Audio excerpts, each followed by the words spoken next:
Hello दोस्तों, पुनः India railway channel में आप लोग को स्वागत है। तो आज बात करेंगे दोस्तों, आप लोग को जो एनसीईआरटी सीरीज स्टार्ट था, तो आज एनसीईआरटी में पढ़ाने वाला हूँ। फिर नेक्स्ट क्लास आप लोग का आज मैं पढ़ाने वाला हूँ, तो आप लोग वीडियो को लास्ट तक बने रहिएगा। और अभी जानते ही होंगे कि अभी रेलवे में बहुत सारे वैकेंसी अभी आने वाला है और आ चुका भी है, जो कि एलपी टेक्नीशियन आ चुका है, आरपीएफ भी आ चुका है। तो आप लोग तैयारी एकदम पूरे अच्छे से कीजिए। और NTPC group D upcoming vacancy है, जो कि आप लोग का जल्दी वो भी देखने को मिलेगा। इनका एग्ज़ाम भी आप लोग जान रहे हैं कि बहुत जल्दी हो जाएगा, तो आप लोग तैयारी में लगे रहिए, ताकि आप लोग का एग्ज़ाम से पहले पूरा तैयारी हो जाए और आप अपने अंदर अपने कॉन्फिडेंस को जगाए, ताकि आप लोग को सिलेक्शन एक बार में और फर्स्ट डीबी में जाके हो। और नहीं तो आप लोग 2024 में यदि आप लोग एक सीट नहीं पक्का कर पाए, फिर कब तक आप लोग को वेट करना पड़ेगा। क्योंकि आप लोग जानते ही होंगे, जब भी इलेक्शन रहता है तब ही सरकार वैकेंसी देती है। तो आप लोग को अपनी पूरे अच्छे से तैयारी करना है और एक सीट पक्का करना है। तो आप लोग को मैं बता दूं कि मैं बताया था आप लोग को साइंस कैसे पढ़ना है, इस पर मैं वीडियो बना ही दिया था साइंस के लिए।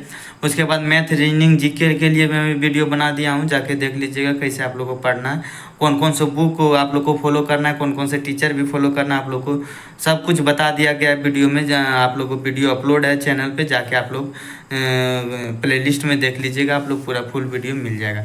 तो आज बायोलॉजी का चैप्टर है दोस्तों, एनसीईआरटी 10th क्लास का। तो उसमें बहुत इंपॉर्टेंट टॉपिक आज रहेगा बायोलॉजी, क्योंकि बायोलॉजी भी बहुत सारे स्टूडेंट को समझ नहीं आता है, उसमें याद भी ज़्यादातर नहीं रहता है क्वेश्चन। तो आप लोग वीडियो के अंत तक जरूर बने रहिएगा, आप लोग को पूरे अच्छे से मैं बताऊँगा। और यदि मेरे से कहीं भी कुछ गलती हो और कहीं भी पढ़ाने में कहीं भी कुछ प्रॉब्लम हो, त्रुटि हो, गलती भी हो, जो भी हो, आप लोग उसे क्षमा कर दीजिएगा। और जहाँ भी गलती हो आप लोग कमेंट करके ज़रूर बताइए कि यहाँ पे गलती है, तो मैं उसे आगे वीडियो में सुधारने की कोशिश करूँगा। तो मैं चलते हैं, वीडियो को शुरू करते हैं दोस्तों। तो दोस्तों यही है 10th का एनसीईआरटी, जो कि आज क्लास आप लोग को बताने वाला हूँ। इसमें देख रहे होंगे ये क्लास 10 के लिए है। साइंस आप लोग को है, क्लास 10th का एनसीईआरटी यही है। जब कोई साइंस आप लोग को तो कौन सा चैप्टर बताने वाला हूँ दिखा देता हूँ। तो आज मैं ये सब चैप्टर करा दिया हूँ। पिछले वीडियो में आप लोग जो भी स्टूडेंट नहीं देखेंगे देख लीजिएगा। इसका पार्ट 1 पार्ट 2 दो वीडियो में बनाया हूँ। रासायनिक अभिक्रिया जो कि रिएक्शन का था। उसके बाद मैं ये पीरियोडिक टेबल बता दिया हूँ, अध्याय 5 जो कि है चैप्टर 5 तत्वों का आवर्त वर्गीकरण, पिछला वीडियो में ही बताया था। तो आप लोग अच्छे से उसका भी पूरा अच्छे से देखे हैं। तो आप लोग पूरा वीडियो देखा कीजिए। मैं बीच में कहीं एक सवाल आप लोग से पूछूंगा, देखते हैं कौन कौन आप लोग पूरा अच्छे से वीडियो देखते हैं और उसका जवाब देते हैं। तो अध्याय 6 बताऊँगा, जो कि जेब प्रक्रम है। पूरा अच्छे से ये क्वेश्चन यहाँ से अच्छा क्वेश्चन आता है दोस्तों, क्योंकि इसमें से बहुत सारे अपने बॉडी के बारे में दिया रहता है, अपने जीवन शरीर के बारे में पूरा डिटेल में दिया रहता है, और इससे क्वेश्चन पूछता है रेलवे। तो आप लोग का ये जेब प्रक्रम आज बताने वाला हूँ, अध्याय 6। तो अध्याय 6 पे चलते हैं दोस्तों। तो यही आज का टॉपिक, अध्याय 6 जेब प्रक्रम। आप लोग देख रहे होंगे चैप्टर 6 है। तो आज का वीडियो यहीं से शुरू रहेगा। आप लोग वीडियो के अंत तक बने रहिएगा, पूरा अंत तक वीडियो देखिएगा, कहीं पे आप लोग को मिस नहीं करना है, क्योंकि एनसीईआरटी का लाइन बाय लाइन इम्पोर्टेंट रहता है। तो आप लोग मिस मत कीजिएगा। चलते हैं, वीडियो शुरू करते हैं। आप लोग को बता दें कि जो भी इम्पोर्टेंट लाइन होगा मैं उसी को रीड करूँगा। आप लोग को पूरा जो भी जितना भी लिखा हुआ पूरा वर्ड नहीं रीड करूँगा। जहाँ भी इम्पोर्टेंट चीज़ है वहीं पे मैं रीड करूँगा। तो आप लोग भी साथ में देखते रहिएगा। तो चलते हैं आगे। अब यहाँ पे देखिए, जेब प्रक्रम क्या है, जेब प्रक्रम क्या है। तो जेब प्रक्रम क्या है, जीवों का अनुरक्षण कार्य निरंतर होना चाहिए। यह उस समय भी चलता रहता है जब वे कोई भी विशेष कार्य नहीं करते हैं। जब हम सो रहे हो अथवा कक्षा में बैठे हो, उस समय भी ये अनुरक्षण का काम चलता रहना चाहिए। वे सभी प्रक्रम जो सम्मिलित रूप से अनुरक्षण का कार्य करते हैं, जेब प्रक्रम कराते हैं। तो कभी कभी ये वर्ड आप लोग को पूछ लिया जाएगा, तो जेब प्रक्रम आप लोग को ये जेब प्रक्रम कहलाता है। इसका ये आप लोग को याद कर लेना है। नहीं तो मैं बता दूं शॉर्ट में, यहाँ देख लीजिए मैं इधर लिखा हूँ। जब मैं पढ़ रहे थे, कंपटीशन की तैयारी कर रहे थे, तो ये मैं पेंसिल से लिख देता था, ताकि इसका जो भी पॉइंट इम्पोर्टेंट पॉइंट है, ये हमेशा मेरा पेज में रहे, कुछ भी छूटे नहीं। तो इसी कारण मैं लिख, जैसे जेब प्रक्रम कितने प्रकार का होता है। जेब प्रक्रम 4 प्रकार का होता है, पोषण, शोषण और वो वहन और उत्सर्जन। तो आप लोग को आगे ये सब चीज़ मिलेंगे। तो देखते हैं, आगे चलते हैं। आप लोग को क्या है आगे, आप लोग देख रहे होंगे ये आवश्यकता हुई, क्योंकि पृथ्वी पे पृथ्वी पर जीवन कार्बन आधारित अणुओं पर निर्भर है, अतः अधिकांश खाद्य पदार्थ भी कार्बन आधारित है। मतलब पूछ रहा है कि पृथ्वी पे जीवन कार्बन आधारित अणुओं पर निर्भर, यानी कार्बन के अणुओं पर निर्भर है, कार्बन होना ही होना चाहिए। और वो कार्बन अधिकांश खाद्य पदार्थ, जितना भी खाद्य पदार्थ है वो किस पे निर्धारित है, तो कार्बन पे आधारित है। उसके बाद नेक्स्ट में चलते हैं। आप लोग को क्या लिखा गया है, ऑक्सीजन प्रयुक्त करते शरीर के बाहर से ऑक्सीजन को ग्रहण करना तथा कोशिकीय आवश्यकता के अनुसार खाद्य स्रोत के विघटन में उसका उपयोग करना शोषण कहलाता है। शोषण पूछ लेगा आप लोगों को क्या किसे कहते हैं, तो आप लोग देख रहे होंगे शोषण के बारे में यहाँ लिखा हुआ है। क्या बोला है कि जो भी विभिन्न जीव शरीर हैं कि अनुरक्षण तथा शरीर की वृद्धि के लिए, उसका अनुरक्षण एवं शरीर की वृद्धि के लिए आवश्यक अणुओं के निर्माण में उपयोगी है। इसके लिए शरीर के अंदर रासायनिक क्रियाओं की एक श्रृंखला की आवश्यकता है, जो कि शरीर के अंदर, जो में आप लोग देख रहे होंगे कि यहाँ पे लिखा है कि शरीर की वृद्धि के लिए आवश्यक अणुओं के निर्माण में उपयोगी है। इसके लिए शरीर के अंदर रासायनिक क्रिया की एक श्रृंखला की आवश्यकता, मतलब रासायनिक क्रिया का श्रृंखला एक आवश्यकता है, जो कि आप लोग को क्या है, रासायनिक श्रृंखला को उपचयन अपचयन, जिसे रिडक्शन और ऑक्सीडेशन बोलते हैं। इसी के कारण हम लोग का पूरा शरीर एक्टिव रहता है। तो रिडक्शन और ऑक्सीडेशन आप लोगों का प्रक्रिया अणुओं में विघटन की कुछ सामान्य रासायनिक युक्तियाँ हैं। इसके लिए बहुत सी जीव शरीर के बाहरी स्रोत से ऑक्सीजन प्रयुक्त करते हैं। बहुत से जीव जो है बाहर के ऑक्सीजन से शरीर में ऑक्सीजन प्रयुक्त करता है उसे अपना क्रिया को नियंत्रित करता है। तो ये क्या शोषण के लिए आप लोग लिख लीजिए, शरीर के बाहर से ऑक्सीजन को ग्रहण करना कोशिकीय आवश्यकता के अनुसार खाद्य स्रोत के विघटन में उपयोग शोषण कहलाता है। जिसे बोल रहा है कि शरीर के बाहर से यदि हम कोई भी ऑक्सीजन लिए अपने बॉडी के अंदर, शरीर के बाहर से यानी बॉडी के बाहर से बॉडी के अंदर ऑक्सीजन ग्रहण करना, और कोशिकीय आवश्यकता के अनुसार जो भी खाद्य स्रोत हम लोग अंदर लिए उसका विघटन यानी उसको तोड़ना का उपयोग में ऑक्सीजन का जो भी उपयोग करते हैं उसी को ही हम शोषण कहते हैं। तो अब उसके आगे चलते हैं। उसके आगे क्या बोला गया है देख रहे होंगे कि एक कोशिकीय जीव की पूरी सतह पर्यावरण के संपर्क में रहती है, अतः इन्हें भोजन ग्रहण करने के लिए, गैसों का आदान प्रदान करने के लिए या भोज्य पदार्थ के निष्कासन के लिए किसी विशेष अंग की आवश्यकता नहीं होती है। नहीं होती है। लेकिन जब जीव के शरीर का आकार बढ़ता है तथा शरीर के अविकल अधिक जटिल होता है यानी मजबूत हो जाता है, तब क्या होता है, तो इसके आगे बताया गया है। एक कोशिकीय जीव के बारे में बताया है, आप लोग ध्यान दीजिएगा, ये एक कोशिकीय जीव के बारे में आगे बताया गया है। तो चलते हैं आगे के वीडियो में, क्या देखते हैं आगे पेज में क्या लिखा है।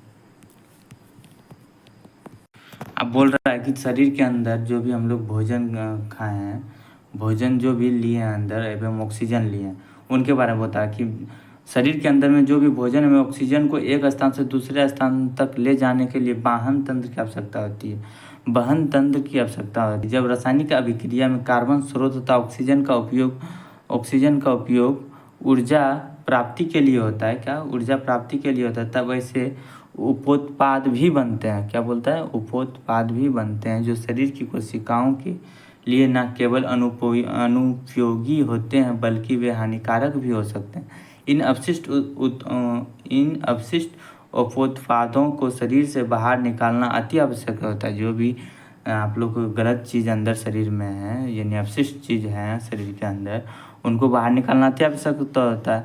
तो इस प्रक्रम को हम क्या कहते हैं, उत्सर्जन कहते हैं। पूछेगा उत्सर्जन किसे कहते हैं, जो भी शरीर के अंदर जो भी अपशिष्ट पदार्थ हम लोग जो भी भोजन ऑक्सीजन लिए हैं उनको खाने के बाद जो भी हम लोग को रासायनिक कार्बन स्रोत ऑक्सीजन का उपयोग ऊर्जा प्राप्ति के लिए होता है, और जो भी उससे हम लोग को अपशिष्ट पदार्थ बना है अंदर शरीर के अंदर उसे निकालने के लिए सीधी सी बात, उसे जो भी अपशिष्ट पदार्थ शरीर के अंदर से निकालने के लिए हम लोग को उसे क्या कहते हैं, उत्सर्जन कहते हैं। तो आप लोग को याद रखिए। यदि वो कोशिकीय जीवों की पूछ रहा है, ये कोशिकीय जीवों हो गए, यदि वो किसी जीवों में शरीर का अभिकल्पना के मूल नियमों का पालन किया जाता है तो उत्सर्जन के लिए विशिष्ट ऊतक विकसित हो जाएगा। क्या हो जाएगा, विशिष्ट ऊतक यानी विकसित हो जाएगा यदि बहुकोशिकीय में होगा तो। उसके बाद पोषण के बारे में बता रहा है चैप्टर पोषण के बारे में बता रहा है, पोषण कैसे करता है। तो आप लोग को ये आगे देखते हैं। देखिए, सजीव अपना भोजन कैसे प्राप्त करते हैं बताया है। जैसे सभी जीवों में ऊर्जा तथा पदार्थ की सामान्य आवश्यकता समान है। कोई भी जीव है उसमें ऊर्जा तथा पदार्थ की तो समान आवश्यकता होती है, लेकिन इसकी आपूर्ति भिन्न विधियों से होती है। कुछ जीव अकार्बनिक स्रोत यानी कार्बन उसमें नहीं रहता, क्या रहता है, अकार्बनिक स्रोत से कार्बन डाइऑक्साइड तथा जल के रूप में सरल पदार्थ प्राप्त करते हैं।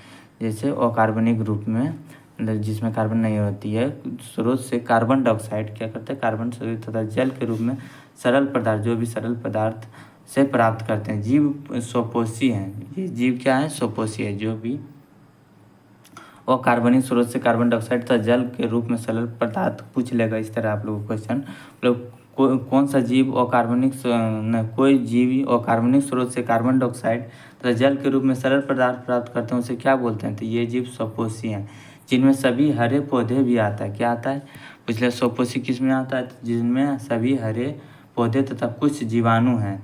अन्य जीव जटिल पदार्थों का उपयोग करते हैं। ये क्या करते हैं, ये जो भी करते हैं जीव जो स्वपोषी होते हैं वो सरल पदार्थ का एथी करते हैं, लेकिन जो सरल पदार्थ का प्रयोग करते हैं, जो जटिल पदार्थ का उपयोग करते हैं, इन जटिल पदार्थों को सरल पदार्थों में खंडित करना अनिवार्य है ताकि ये जीव समारक्षण तथा वृद्धि में प्रयुक्त हो सके। इस प्राप्त करने के लिए जीव क्या करता है, जैव उत्प्रेरक का उपयोग करते हैं, जिन्हें एंजाइम कहते हैं। जैसे बोल रहा है कि जटिल पदार्थ हम लोग मान लीजिए जटिल पदार्थ अपने अंदर लिए, जटिल पदार्थ या अपने अंदर खाएं, जटिल भी कोई जैसे मीट ऊपर खा लिया, कोई चीज़ जटिल जो खा लिया जटिल पदार्थ, उन जटिल पदार्थों को भी तो सरल पदार्थ में उसको खंडित करना होगा शरीर के अंदर। तो इसी कारण बोल रहा है कि खंडित करने के जो भी उसमें प्रक्रिया है वृद्धि में प्रयुक्त होता है, जो भी जैव उत्प्रेरक का उपयोग करते हैं उसी को एंजाइम कहते हैं। आप लोग मालूम होगा एंजाइम के कारण ही भोजन का खंडन या टूटना या पचना होता है। तो इसी कारण बोल रहा है कि जो भी जटिल पदार्थ खाएं उसे तोड़ने की अंदर की प्रक्रिया में जो भी जैव उत्प्रेरक का उपयोग किया जाता है उसे को एंजाइम कहते हैं। अतः विषमपोषी के बारे में, ये क्या हो गया, स्वपोषी हो गया। उसके बाद आप लोग को विषमपोषी के बारे में क्या बोला गया, चलिए देखते हैं कि विषमपोषी उत्तरजीविता के लिए प्रत्यक्ष या परोक्ष रूप से स्वपोषी पर आश्रित होते हैं। जो भी विषमपोषी जीव हैं, जो भी विषमपोषी जीव है वो किस पे आश्रित होता है, स्वपोषी पर ही आश्रित होता है। जैसे जंतु तथा कवक इसी प्रकार के विषमपोषी जीवों में सम्मिलित हैं। आगे चलते हैं। अब यहाँ किसका बात किया गया, स्वपोषी का। क्या किया गया, स्वपोषी का बात। स्वपोषी आप लोग देख लीजिएगा अच्छे से कैसा इसमें बताया गया है। थोड़ा इसे ध्यान से पढ़िएगा क्योंकि यहाँ से क्वेश्चन आता ही आता है। आप लोग को थोड़ा एनसीईआरटी बोर्ड लगेगा, लेकिन आप लोग को थोड़ा माइंड स्थिर करके पढ़ना है। स्वपोषी जीव की कार्बन तथा ऊर्जा की आवश्यकता प्रकाश संश्लेषण द्वारा पूरी होती है। पूछ रहा है स्वपोषी, पूछ लेगा क्वेश्चन आप लोगों को कि स्वपोषी को कार्बन तथा ऊर्जा की आवश्यकता कैसे प्राप्त करते हैं। वो तो कैसे प्राप्त करते हैं, प्रकाश संश्लेषण द्वारा पूरी होती है उसका। यह वह प्रक्रिया है जिसमें स्वपोषी बाहर से लिए पदार्थ को ऊर्जा संचित रूप में परिवर्तित कर देता है। यह पदार्थ कार्बन डाइऑक्साइड तथा जल के रूप में लिए जाते हैं। कि पूछ लेगा किनके रूप में लिया जाता है, जो कि आप लोग को कार्बन डाइऑक्साइड तथा जल के रूप में बताना है। जो सूर्य के प्रकाश तथा क्लोरोफिल की उपस्थिति में, पूछ लेगा किसके उपस्थिति में, तो क्लोरोफिल की उपस्थिति में और किसके उपयोग में, सूर्य प्रकाश के तथा क्लोरोफिल की उपस्थिति में कार्बोहाइड्रेट में परिवर्तित कर दिए जाते हैं। पूछे क्या बनता है, तो कार्बोहाइड्रेट बनता है। उसमें क्या करता है, परिवर्तित कर दिया जाता है। कार्बोहाइड्रेट पौधों को ऊर्जा प्रदान करने में प्रयुक्त होते हैं। कार्बोहाइड्रेट जो है पौधों को, कार्बोहाइड्रेट क्या है, पौधों को ऊर्जा प्रदान करता है। कार्बोहाइड्रेट जो भी हैं, कार्बोहाइड्रेट जो भी बनाते हैं सूरज के प्रकाश लेके, क्लोरोफिल लेके, तो कार्बोहाइड्रेट बनता है। कार्बोहाइड्रेट क्या करता है, वो जमा हो गए शरीर ये पेड़ पौधे में, वो उसको ऊर्जा प्रदान करते हैं। उसके आगे चलते हैं कि प्रयुक्त होते हैं। अगले अनुभाग में हम अध्ययन करेंगे कि ये कैसे होता है। जो कार्बोहाइड्रेट तुरंत प्रयुक्त नहीं होते हैं, जो भी कार्बोहाइड्रेट, जैसे मान लीजिए कि आप भूखे हैं, मान लीजिए 50% आप लोग के पास कार्बोहाइड्रेट 50% है, उसमें से आप उपयोग किए 20%, बचा 30%। यही 30% जो कार्बोहाइड्रेट बचा उसे तुरंत प्रयुक्त नहीं होते हैं, तो उन्हें मंड के रूप में संचित कर लिया जाता है। जो भी 30% बचा उसको कैसे रूप में करेगा, मंड के रूप में संचित करता है। कौन? पेड़ पौधे। और जो भी उपयोग करते हैं वो कार्बोहाइड्रेट है, जो बच गया उसे मंड के रूप में संचित कर लिया जाता है। यह रक्षित क्या है? यह रक्षित आंतरिक ऊर्जा की तरह कार्य करेगा तथा पौधों द्वारा आवश्यकता अनुसार प्रयुक्त कर लिया जाएगा। जब भी इसको ज़रूरत होगा वो मंड जो भी बचा है कार्बोहाइड्रेट का, यहाँ इंपॉर्टेंट है, ये क्वेश्चन पूछता है कि यदि आप लोग पूछ लेगा इस तरह की, कार्बोहाइड्रेट जो भी बच जाता है उसे किस रूप में संचित किया जाता है, तो मंड के रूप में संचित किया जाता है। तो आप लोग को ये देख रहे होंगे कि कार्बोहाइड्रेट किस रूप में किया जाता है, तो मंड के रूप में संचित किया जाता है। उसके बाद नीचे चलते हैं नेक्स्ट पॉइंट पे। क्या लिखा गया? नेक्स्ट पॉइंट पे लिखा गया कि कुछ इसी तरह की स्थिति में हमारे अंदर भी देखी जाती है। ये पेड़ पौधे के बारे में बोला गया था, मंड के रूप। आप देखो हमारे शरीर में क्या होता है, कुछ इसी तरह की स्थिति में हमारे अंदर भी देखी जाती है। हमारे द्वारा खाए गए भोजन से व्युत्पन्न ऊर्जा कुछ भाग हमारे शरीर में ग्लाइकोजन के रूप में संचित हो जाता है, संचित हो जाता है। पेड़ पौधे में पूछा, यहाँ इम्पोर्टेंट पॉइंट है, क्वेश्चन पूछता है कि पेड़ पौधे में जो भी कार्बोहाइड्रेट्स संचित किया जाता है उसे किस रूप में संचित किया जाता है, तो मंड के रूप में। यही क्वेश्चन पूछेगा कि हमारे शरीर में जो भी व्युत्पन्न ऊर्जा कुछ भाग में हमारे शरीर में किस रूप में संचित किया जाता है, तो उसे ग्लाइकोजन के रूप में किया जाता है। ये इम्पोर्टेंट है। उसके बाद देख रहे होंगे कि ये पत्ता के फिगर में, तो आप लोग जानते होंगे कि ये रेलवे फिगर दे के क्वेश्चन पूछता है, तो यही सब फिगर देता है। आप लोग को बता दूं कि इस तरह का फिगर देगा, जैसे ये पत्ता सिर्फ देगा, ठीक है, ये पत्ता देता है सिर्फ। फिर पूछा भी था 2000 हम लोग का समय 2022 में जो कि एग्जाम हुआ था, तो उस समय पूछा भी था कि ये इस तरह पत्ता दे दिया, मानते हैं सब पत्ता दे दिया, पूछ लेगा कि ये मध्यशिरा कहाँ है, ये पर्ण पटेल कहाँ है, ये फ्लोएम जाइलम संवहन मंडल कहाँ है। इस तरह का क्वेश्चन पूछ लेता है फिगर देके। तो आप लोग को ये फिगर आप लोग को याद कर लेना है, देख लेना है अपने से। उसके बाद ये फिगर आप लोग को माइंड में सेट हो जाएगा। उसके बाद देख लोगे कि यहाँ कैसे संचित किया जाता है। जैसे 6 को कार्बन डाइऑक्साइड लिया, ठीक, 6 कार्बन डाइऑक्साइड लिया, 12 वो जल लिया यानी H2O। उसके ऊपर क्या किया, तीर के ऊपर क्लोरोफिल लिया, नीचे सूरज का प्रकाश लिया। अब उसके आगे क्या बनाया, ग्लूकोज। C6H12O6 का क्या होता है फार्मूला, ग्लूकोज का होता है। उसके बाद क्या बनाया, 6O2 ऑक्सीजन निकाला, 6H2O यानी पानी निकाला। देख रहे होंगे 6H2O पानी हो गया। और ये कितना कितना होगा देखिए, आप लोग को याद रखना है, 6CO2 इधर लेना है, 12H2O इधर लेना है, और इधर कितना निकलेगा, C6H12O6, इधर 6 करके निकलेगा, याद कर लीजिएगा टिक लगा के। अब उसमें क्या पूछा गया है कि अब हम देखते हैं कि प्रकाश संश्लेषण प्रक्रम वास्तव में क्या होता है। इस प्रक्रम द्वारा निम्नलिखित घटनाएं भी होती है। अब देख रहे होंगे कि ये सबसे इम्पोर्टेंट पॉइंट, क्लोरोफिल द्वारा प्रकाश ऊर्जा को अवशोषित करना। पूछ लेगा कि ऐसा रिएक्शन दे देगा, पूछेगा क्लोरोफिल क्या कर रहा है, तो क्लोरोफिल क्या कर रहा है, प्रकाश ऊर्जा को अवशोषित कर रहा है। अब नेक्स्ट पॉइंट पूछ लेगा कि नंबर 2 में प्रकाश ऊर्जा को रासायनिक ऊर्जा में रूपांतरित करना था, जल अणुओं को हाइड्रोजन तथा ऑक्सीजन में अपघटन करना। अब इसमें क्या क्या हो रहा है, प्रकाश ऊर्जा को किस में अपघटित कर रहा है, रासायनिक ऊर्जा में, याद रखना। तो जल अणुओं को किस में विघटित कर रहा है, जल अणुओं को हाइड्रोजन तथा ऑक्सीजन में अपघटन कर रहा है। तो ये पॉइंट आप लोग को तीनों याद रखना है। तीसरा पॉइंट क्या है, तीसरा पॉइंट आप लोग देख रहे होंगे कि ये है तीसरा पॉइंट, कार्बन डाइऑक्साइड को कार्बोहाइड्रेट में अपचयन कर रहा है। आप लोग को ये याद ही रखना है। देखें पूछा भी गया क्वेश्चन कि ये कार्बन डाइऑक्साइड को क्या किया है, तो अपचयन किया है। कार्बन डाइऑक्साइड को कार्बोहाइड्रेट में क्या किया, अपचयन किया। इंपॉर्टेंट पॉइंट है, तीनों आप लोग को याद ही रखना है, तीनों याद कर लीजिएगा। ये आवश्यक नहीं है कि चरण तत्काल एक के बाद दूसरा हो।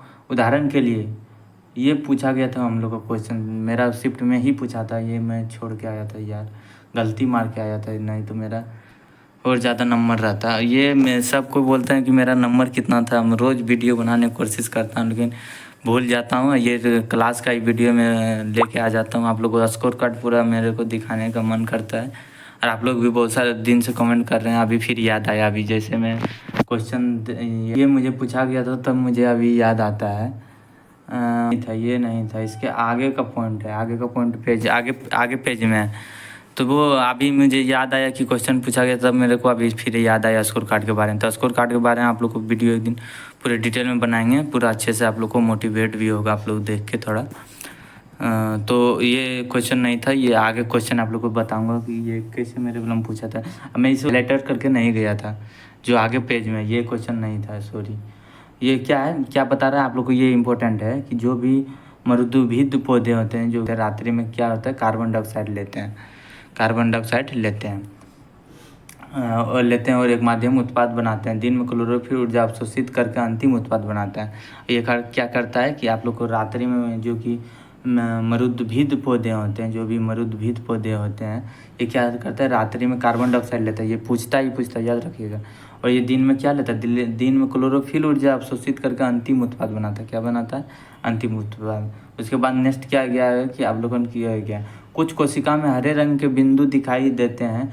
ये हरे बिंदु कोशिकांक हैं जिन्हें क्लोरोप्लास्ट कहते हैं। तो आप लोग को एग्जाम में हिंदी भी दे दिया जाता है। ये क्लोरोप्लास्ट तो आप लोग को याद ही होगा, क्लोरोप्लास्ट इसका इंग्लिश है, इसी कारण आप लोग को कभी कभी टेस्ट में गड़बड़ा जाता है। कोशिकांक इसका हिंदी है। तो यही पूछ रहा है कि जो कि पत्ती पे आप लोग को कुछ पूछ लेगा कि कुछ कोशिका में हरे रंग के बिंदु, जो छोटा छोटा बिंदु दिखाई देते हैं, ये क्या है, हरे बिंदु कोशिकांक हैं जिन्हें क्या कहते हैं, क्लोरोप्लास्ट कहते हैं। इनमें क्लोरोफिल होता है। क्या होता है, इनमें क्लोरोफिल होता है। अब क्या हो रहा है, प्रकाश संश्लेषण में CO2 क्या होता है, पूछा गया था क्वेश्चन 2022 में कि प्रकाश संश्लेषण में CO2 का क्या होता है। तो आप लोग हमेशा याद रखना, रिडक्शन होता है इसका अपचयन। तो आगे चलते हैं, क्या आप लोग को देखते हैं पेज में। तो आगे पेज में यही है फिगर आप लोग को ये एकदम पूछा ही था। तो यही सब फिगर रहता है, हम देखिए लिख दिए थे फटाफट। फिगर आप लोग को ध्यान देना ही देना। जैसे से मंड परीक्षण, मैंने मंड कैसे परीक्षण कर रहा है ये दिखाया गया। देखिए आप लोग क्या है, मंड परीक्षण। ए में मंड परीक्षण से पहले है, बी मंड परीक्षण के बाद है।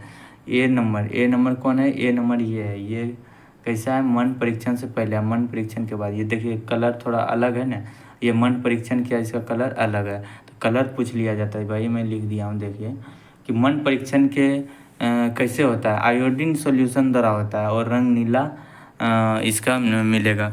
और मंड परीक्षण नीला रंग का होता है। आप लोग को पूछ लिया जाएगा कि जब मंड परीक्षण होता है इसका क्या होता है, आयोडीन सॉल्यूशन द्वारा होता है। पूछ लेगा नाम कौन सा सॉल्यूशन, आयोडीन सॉल्यूशन द्वारा।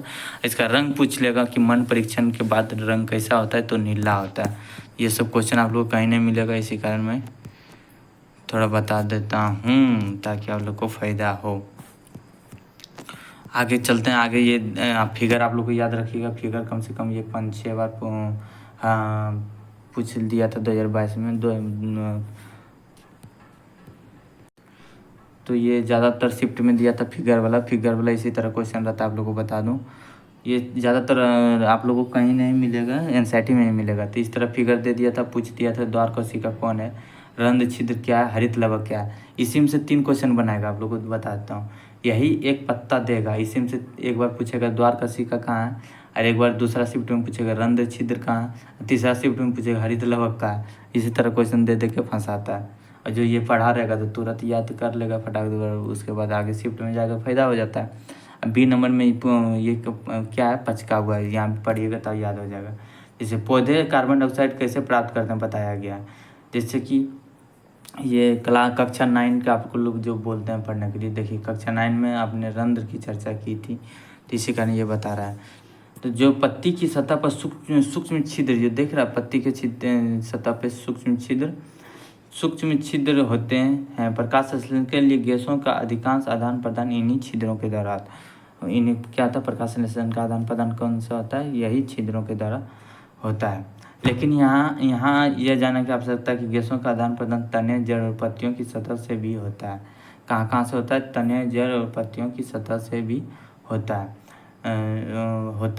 इन रंध्रों से पर्याप्त मात्रा में जल की भी हानि होती है। क्या होता है, जल की हानि होती है, पत्तियों के द्वारा ही जल की भी हानि होती है। अतः जब प्रकाश संश्लेषण के लिए कार्बन डाइऑक्साइड की आवश्यकता नहीं होती है तथा पौधे इन छिद्रों को बंद कर देते। जब प्रकाश संश्लेषण के समय पूछ लेगा कार्बन डाइऑक्साइड की आवश्यकता नहीं होती, क्या करता है ये पौधे अपने पत्तियों को बंद कर लेता है, अपने छिद्रों को बंद कर लेता है। छिद्रों को खुलना और बंद होना द्वार कोशिका का एक कार्य। पूछ लेगा, ये इंपॉर्टेंट क्वेश्चन है। ये इम्पोर्टेंट क्वेश्चन है कि छिद्रों को, ये छिद्र है, ये छिद्रों को खुलना और बंद होना किसका कार्य है? द्वार कोशिका का कार्य है।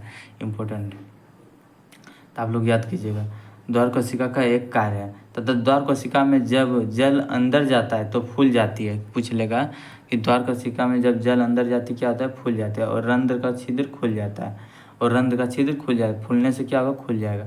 इसी तरह अब द्वार कोशिका सिकुड़ती है तथा छिद्र बंद हो जाता है। जब पानी उसमें नहीं जाएगा तो क्या होगा? वो द्वार कोशिका सिकुड़ता है और छिद्र बंद हो जाता है। यही बताया गया है यहाँ में। ए नंबर पूछ लेगा, ये दो ऑप्शन दे देगा, पूछ लेगा किस में द्वार कोशिका बंद है? तो इसमें बंद चिपका हुआ है। उसके बाद पूछ लेता है, ये आप लोग को कभी कभी दे देगा, जैसे प्रयोग व्यवस्था में पोटेशियम हाइड्रोक्साइड के साथ पोटेशियम हाइड्रोक्साइड के बिना। अब देख रहे होंगे कि ए नंबर में हाइड्रोक्साइड के साथ है, बी में क्या है? हाइड्रोक्साइड के बिना। तो पूछे कि HCO2 को अवशोषित कर लेगा, इसमें प्रकाश संश्लेषण नहीं होता है। ए नंबर में क्या है? प्रकाश संश्लेषण नहीं होता है, क्योंकि ये कार्बन डाइऑक्साइड को क्या करता है? अवशोषित कर लेता है। और KOH नहीं है, इसमें क्या है? KOH पोटेशियम हाइड्रोक्साइड नहीं है। किसमें? बी में। इसमें क्या होता है? प्रकाश संश्लेषण होता है। यदि पोटेशियम हाइड्रोक्साइड रहेगा तो प्रकाश संश्लेषण नहीं होगा, इसमें बी में नहीं है तो होगा। अब आगे क्या है कि देख रहा हूँ कि स्वपोषी अपनी ऊर्जा आवश्यकता की पूर्ति कैसे करते हैं, लेकिन उन्हें भी अपने शरीर के निर्माण के लिए एक अन्य कच्ची सामग्री की आवश्यकता होती है। जैसे स्वपोषित अपनी ऊर्जा की आवश्यकता कैसे करता है, तो आप लोग अभी तुरंत पीछे बताए थे, लेकिन उन्हें भी अपने शरीर की निर्माण के लिए अन्य कच्ची सामग्री की आवश्यकता होती है शरीर के निर्माण के लिए। स्थलीय पौधे प्रकाश संश्लेषण के लिए आवश्यक जल की पूर्ति जड़ों द्वारा मिट्टी में उपस्थित जल के अवशोषण से करता है। इम्पोर्टेंट है, पूछ लेगा आप लोगों की कि जो भी स्थलीय, जो स्थल में रहते हैं, जो भी स्थलीय पौधे हैं, प्रकाश संश्लेषण के लिए, जो भी स्थलीय पौधे हैं, प्रकाश संश्लेषण के लिए आवश्यक जल की पूर्ति वो कैसे कैसे करता है? पूछ लेगा प्रकाश संश्लेषण के लिए जल की पूर्ति कैसे करता है? तो जड़ों से मिट्टी से उपस्थित जल के अवशोषण से करते हैं। नाइट्रोजन जो होगा, फास्फोरस हो गया, लोहा तथा मैग्नीशियम सिरके अन्य पदार्थ की मिट्टी से लिए जाते हैं। नाइट्रोजन एक आवश्यक तत्व है जिसका उपयोग प्रोटीन तथा अन्य यौगिक में संश्लेषण में किया जाता है। पूछ लेगा कि कैसे किया जाता है? तो नाइट्रोजन और फास्फोरस तथा लोहा और मैग्नीशियम सिरके अन्य पदार्थ में मिट्टी से लिए जाते हैं। नाइट्रोजन एक आवश्यक तत्व है जिनका उपयोग प्रोटीन तथा उनके यौगिक संश्लेषण में किया जाता है। उसके बाद अब कार्बनिक नाइट्राइड के रूप में लिया जाता है। इन्हें कार्बनिक पदार्थ के रूप में लिया जाता है जिन्हें जीवाणु वायुमंडलीय नाइट्रोजन से बनाते हैं। अब कार्बनिक नाइट्रेट को नाइट्राइड के रूप में लेते हैं, उनको जीवाणु वायुमंडलीय नाइट्रोजन से बनाते हैं। इम्पोर्टेंट, विषमपोषी आप लोग को पूछता है, आप लोग को डाउट में नहीं रहना है कौन कौन सा विषमपोषी जीव हैं। तो आप लोग को अभी तुरंत बता देता हूँ कौन कौन सा विषमपोषी जीव है, जो कि आप लोग देख रहे होंगे कि कुछ जीव पदार्थ विघटन शरीर के बाहर ही कर देते हैं तथा इनका अवशोषण करते हैं। फिर जो फफूंदी हो गया, ईस्ट हो गया तथा मशरूम हो गया, कवक इसके उदाहरण है। ये सब चीज़ क्या विषमपोषी है? इम्पोर्टेंट एकदम याद रख लीजिएगा। मृतजीवी पोषण, ये मृतजीवी पोषण होता है फफूंदी और कवक। मृतजीवी पोषण पूछ लेगा कौन कौन है, तो फफूंदी और कवक है। और ये विषमपोषी जीव पोषण कौन कौन सा? फफूंदी, ईस्ट, मशरूम, कवक भी इसके उदाहरण हैं। पूछ लेगा परजीवी आप लोग को अभी दिखाते हैं। ये विषमपोषी हो गया, नीचे परजीवी है। परजीवी के लिए भी आप लोग को दिखा देता हूँ। मृतजीवी पोषण फफूंदी, कवक और वो बताइए दिए तो स्वपोषी। अब परजीवी पोषण अमरबेल हो गया, जू हो गया, फीताकृमि, किलनी, लीच हो गया। बहुत इंपॉर्टेंट है, आप लोग को याद रख लेना है परजीवी पोषण। यहाँ तक एक क्वेश्चन पूछेगा ही। अब जो भी अन्य जीव है पौधों और जंतुओं को बिना मारे उनसे पोषण प्राप्त करते हैं। यह पोषक युक्ति अमरबेल, किलनी, जू, लीच और फीताकृमि सिरके बहुत से जीवों द्वारा प्रयुक्त होती है। वो इम्पोर्टेंट है। यहाँ क्या बोला गया देखिए, यहाँ पे यही बोला गया है कि जो कि पोषक बिना मारे, कोई भी अन्य जीव पौधे और जंतुओं को बिना मारे, कोई भी पौधा हो या जंतु हो उसको बिना मारे कुछ क्षति पहुँचाए वो भी अपना पोषण प्राप्त करते हैं। उसको क्या क्या बोलते हैं? एग्जाम्पल में अमरबेल हो गया, किलनी हो गया, जू हो गया, क्या हो गया, अमरबेल हो गया, किलनी हो गया, जू हो गया, लीच हो गया और फीता कृमि हो गया, फीता कृमि। ये सब क्या है, ये सब क्या है, ये परजीवी पोषण है। उसके बाद चलते हैं नेक्स्ट में। ये अम्बिमा में पोषण दे देगा, पूछेगा अम्बिमा में पोषण कैसे होता है, तो आप लोग देखना स्टेप बाय स्टेप करके होता है। और ये सब आप लोग को पूछ सकता है, तो याद कर लीजिए। अब क्या बताया कि अम्बिबा में पोषण देखिए इंपॉर्टेंट, अम्बिबा के बारे में पूछता है। जैसे कि अम्बिबा, उदाहरण के लिए मान लेते हैं, अम्बिबा कोशिकीय सतह से अंगुली जैसी होती है। पूछ लेगा कैसी होती है अम्बिबा, तो अंगुली जैसी, इंपॉर्टेंट है, पूछता ही है। जैसे अस्थायी प्रबंध के रूप में मदद से भोजन ग्रहण करता है, कैसे पढ़ता है, अंगुली जैसी होती है। अस्थायी प्रबंध का मदद से भोजन ग्रहण करता है। यह प्रबंध भोजन के कणों को घेर लेते हैं तथा संगलित होकर खाद्य रिक्तका बनाते हैं। टाइम कितना हो गया दोस्तों, देखता हूँ थोड़ा, बहुत ज़्यादा टाइम हो रहा है लग रहा है। देख रहे हैं 1 बज रहा है, 12:47 रात को बना रहे हैं वीडियो। टाइम नहीं रहने के कारण मेन बात है यार, आप लोग का प्यारा प्यारा कमेंट रहता है जो, उससे मेरे को अच्छा लगता है कि आप लोग को कमेंट पढ़ के वीडियो बना रहा हूँ। आप लोग को तो अच्छे से देखिए पूरा एकदम डिटेल से, ताकि आप लोग को भी फ़ायदा हो, हम लोग को भी। तो अम्बिबा पूछ ले कैसी होती है, तो अंगुली जैसी होती है। फटाफट चलते हैं, थोड़ा स्पीड बनाते हैं। अब अस्थायी पर्वत की मदद से भोजन ग्रहण करता है, कैसा, अस्थायी के रूप से। यह पर्वत भोजन के कणों को घेर लेते हैं तथा संगलित होकर खाद्य रिक्तका बनाते हैं। पूछ लो कैसे बनाते हैं, खाद्य रिक्तका बनाते हैं।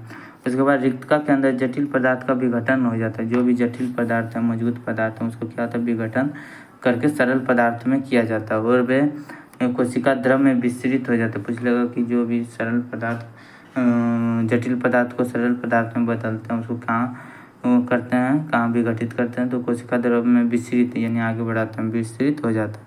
बचा हुआ अपच पदार्थ कोशिका की सतह और गति करता है तथा शरीर से बाहर निष्कासित कर लिया जाता है। कैसे, शरीर से बाहर। पैरामेशियम भी एक कोशिकीय जीव है, इंपॉर्टेंट है, पूछता है। पैरामेशियम कैसी जीव है, तो एक कोशिकीय जीव, याद रखना। इसकी कोशिका एक निश्चित आकार का होता है। कुछ लोग पैरामेशियम जीव जो है, इसकी कोशिका कैसी, एक निश्चित आकार की होती है, क्या होता है, तो आप लोग को बताना है, एक निश्चित आकार का होता है तथा भोजन एक विशिष्ट स्थान से ही ग्रहण किया जाता है। भोजन इस स्थान तक पक्षियाप की गति द्वारा पहुँचता है तथा कोशिका को पूरी तरह से ढके होते हैं। अब मनुष्य में पोषण कैसी होती है, ये बताया गया, इंपॉर्टेंट पूछा गया था। तो आहार नाल से होता है। आहार नाल मूल रूप से कहाँ से कहाँ तक विस्तृत है, ये इंपॉर्टेंट एकदम पूछता है ये। तो आहार नाल हमारे मुंह से, जो कि हम मुंह में खाते हैं, मुंह से डायरेक्ट गुद्दा तक विस्तृत है, एक लंबी नली है। क्या है, आहार नाल मुंह से कहाँ है, गुद्दा तक है, एक लंबी नली है। उसके बाद चलते हैं नीचे। जैसे फिगर आप लोग देखना, मैं फिगर थोड़ा दिखा देता हूँ मैं। ये फुगर है, तो फुगर कहाँ है, मुँह कहाँ है, मुँह में है। जीवा कहाँ है, ये सब बताएगा। अम्बस्य कहाँ है, क्षुद्रांत को छोटी आंत बोलते हैं, बृहदांत को बड़ी आंत बोलते हैं। तो आप लोगों को घबराना नहीं है, क्योंकि आहार का विस्तार बहुत कोमल होता है। क्या तो कोमल होता है। कोई पदार्थ खाते हैं, हमारे सर मुँह में पानी आ जाता है। यह वास्तव में केवल जल नहीं है, यह लाला ग्रंथि से निकलने वाला एक रस है। पूछेगा कि वास्तव में मुंह में जो पानी आ जाता है वो क्या है, एक लाला ग्रंथि से निकलने वाला एक रस है। ऐसे नहीं आता है, वो एक लाला ग्रंथि से ही निकलता है एक रस, जिसे लाला रस या लार कहते हैं। क्या कहते हैं, लाला रस या लार कहते हैं। जिस भोजन को हम खाते हैं उसका दूसरा पहलू उसकी जटिल रचना होती है। इसे छोटे अणुओं में खंडित करना होगा। यह काम जैव उत्प्रेरक द्वारा किया जाता है। एक आदमी का फिगर है, इसको क्या मुंह है, ये गर्सिका है बीच वाला। उसके बाद आमाशय, क्षुद्रांत, बृहदांत सबसे नीचे रहता है। उस तरह है, क्या है, ये जीवा है, डायफ्राम है, पित्ताशय पित्त का है। क्या बोल रहा है, जैव उत्प्रेरक द्वारा किया जाता है, जिन्हें हम एंजाइम कहते हैं। कोई भी एंजाइम यदि नहीं हो रहा है, एक्सेस हो गया, तो एंजाइम ही दिया जाता है। एक एंजाइम लार में भी एक एंजाइम होता है जिसे लार एमिलेस कहते हैं। लार में तो आगे क्या है देख रहे होंगे कि यह कर्मांचक गति पूरी भोजन नली में होती है। क्या होता है? पूरी भोजन। यहाँ से इम्पोर्टेंट आप लोग को थोड़ा माइंड सेट करके पढ़ना है, क्योंकि यहाँ पे दिक्कत होगा आप लोग को। ये जो भी है मुंह में अमाशय तक भोजन गर्शिका या इसोफेगस द्वारा ले जाया जाता है। तो इम्पोर्टेंट है, ये पूछ लेगा आप लोगों की। यह कर्मांचक गति पूरी भोजन नली में जाती है, जो मुंह से अमाशय तक यानी हम लोग को पेटों तक भोजन गर्शिका या इसोफेगस द्वारा क्या है? गर्शिका या इसोफेगस द्वारा जाया जाता है। अमाशय एक बृहद अंग है। क्या है? एक अमाशय एक बृहद अंग है जो भोजन के क्या करता है? वो जो भोजन के आने पर फैल जाता है, अमाशय एक की पेशीय भित्ति भोजन को अन्य पाचक रसकों के साथ मिश्रित करने में सहायक होती है। यह पाचन कार्य स्थित जठर ग्रंथियों के द्वारा संपन्न होते हैं। ये हाइड्रोलिक अम्ल एक प्रोटीन पाचक एंजाइम है। पूछ लेगा। ये हाइड्रोलिक अम्ल हैं। ये पाचन कार्य अमाशय की भित्ति में उपस्थित जठर ग्रंथियों के द्वारा संपन्न होता है। अमाशय में पूछ रहा है कि जो भी पाचक नहीं होता, पच नहीं रहा, वो किसके? जठर ग्रंथियों के द्वारा संपन्न होने वाला HCl अम्ल पूछता है ना। HCl अम्ल एक प्रोटीन पाचक के लिए पेप्सिन है, प्रोटीन के लिए पेप्सिन है, तथा श्लेष्मा जो है, श्लेष्मा भी इम्पोर्टेंट है, श्लेष्मा का स्रावन करते हैं। हाइड्रोलिक अम्ल HCl एक अम्लीय माध्यम तैयार करता है। तो आप लोग ये पॉइंट नोट कर लीजिएगा। श्लेष्मा अमाशय का आंतरिक स्तर की अम्ल से रक्षा करता है। श्लेष्मा पूछेगा क्या करता है, तो इम्पोर्टेंट है। श्लेष्मा क्या पूछता है? तो अमाशय में जो भी आंतरिक स्तर की अम्ल से रक्षा करता है। अमाशय से भोजन में क्षुद्रांत में प्रवेश करता है। पूछ लेगा अमाशय से हमारे पेट में से भोजन कहाँ प्रवेश करता है? बहुत इंपॉर्टेंट है। अमाशय से भोजन हमारा क्षुद्रांत में प्रवेश करता है। यह अवरोधनी पेशी क्या करता है कि जो भी अमाशय पूछ लेता है, इंपॉर्टेंट है। अमाशय पेट में से भोजन हमारे कहाँ प्रवेश करता है? क्षुद्रांत ये एनसीईआरटी का भाषा है। क्षुद्रांत को हम लोग छोटी आंत बोलते हैं, याद कर लीजिए। बृहदांत को हम लोग बड़ी आंत बोलते हैं। उसके बाद क्या करता है? ये अवरोधनी पेशी द्वारा नियंत्रित होता है। किससे नियंत्रित? तो अवरोधनी पेशी द्वारा नियंत्रित। क्षुद्रांत आरनाल का सबसे लंबा भाग, छोटी आंत जो है आरनाल का सबसे लंबा भाग है। अत्यधिक कुंडलित होने के घास खाने वाले शाकाहारी का सेल्यूलोज पचाने के लिए लंबी क्षुद्रांत की आवश्यकता होती है। जो भी घास खाता है शाकाहारी, सेल्यूलोज उसमें सेल्यूलोज होता है घास में, पचाने के लिए लंबी क्षुद्रांत की आवश्यकता होती है। मांस का पाचन सरल एवं मतलब भाग जैसे मांसाहारी को क्षुद्रांत छोटी होती है। मांस जो भी खाता है, मांस को पाचन के लिए उसका भाग क्या है? मांसाहारी के क्षुद्रांत भाग जो है, जैसे मांसाहारी को क्षुद्रांत तो छोटी आंत होती है।